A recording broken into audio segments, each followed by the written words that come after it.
You know, since Dick Clark passed away, I've been thinking of playing with the good old rock and roll show. And then I was thinking, I've got a couple of Chuck Berry stories that I want to tell you guys. I think it's funny.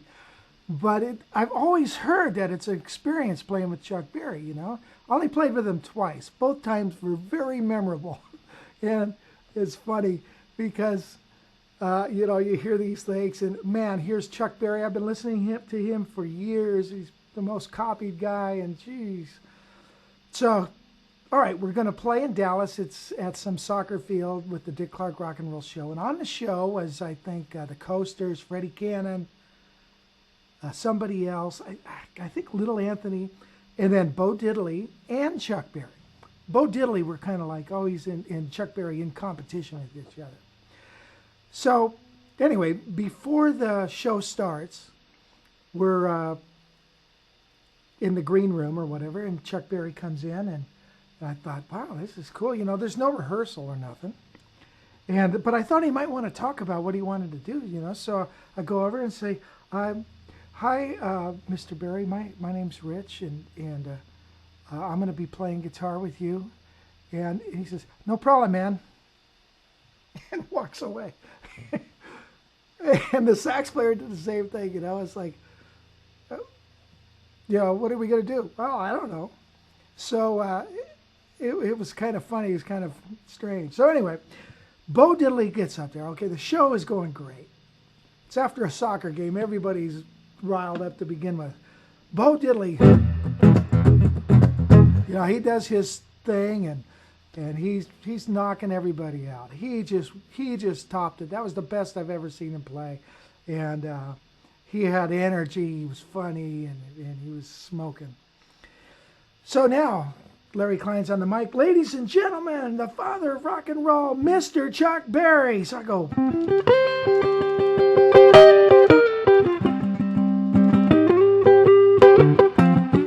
The band's kicking in, we're rocking. Chuck gets on the stage, he walks over and he goes, what key you in? And I said, C. C. He says, C, okay. So he plays a C, and it sounds like B. I'm like, he's playing a C and it sounds like B. And I said, you're out of tune. So he's going, where the band is smoking here. Sax player, piano player, we're all banging away. He going, trying to get in tune. And it felt like it went on for about a half an hour. I'm trying to go in there. By the way, he's got two Showmans. I got 120, he's got two Showman amps. Finally gets in tune. And then he goes, the leg comes up, and that means a stop, So, and then he does his thing. And, I got to hand it to him. He tore down the house. He just ripped it up, and he was smoking. And you never knew what you were going to do. You were just going to play Chuck Berry. And like Brother John would say, if you need to rehearse, you don't need, you shouldn't be here. Okay. So, and it wouldn't do any good anyways. You might have seen that movie with Keith Richards trying to do these licks and stuff. It's so funny. And nothing mattered anyway.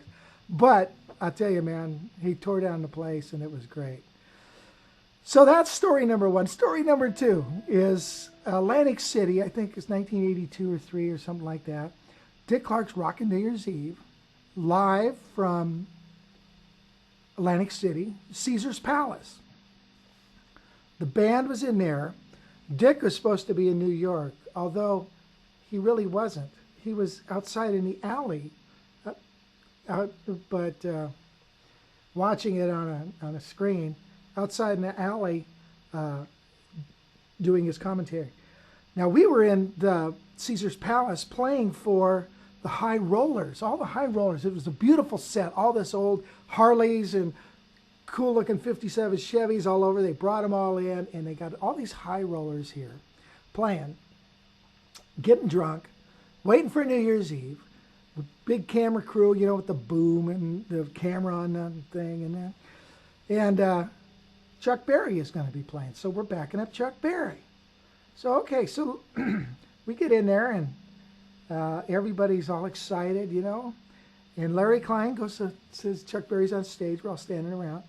And Larry Klein comes up and says, hey, Chuck, look, I want you to play a couple songs. You know, we got about, I don't know, 12 minutes, something like that, before we're live, national television.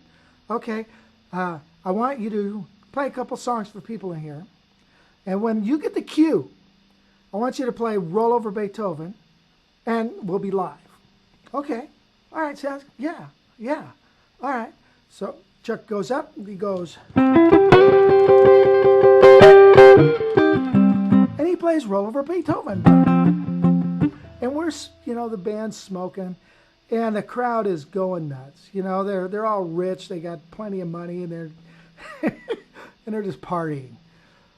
He plays Roll Over Beethoven. Gets done, puts down his guitar, walks off the stage. Larry Klein grabs him and he just jumps off the stage right into the audience, you know. Everybody's all around. Larry Klein grabs him and says, no, Chuck, no, we got about 5 minutes. Now look at, just go up and play a tune. And then when I give you the cue, play Roll Over Beethoven. And, oh, okay, all right. So he gets back up, everybody's all excited and yelling and everything. Yeah, Chuck Berry. I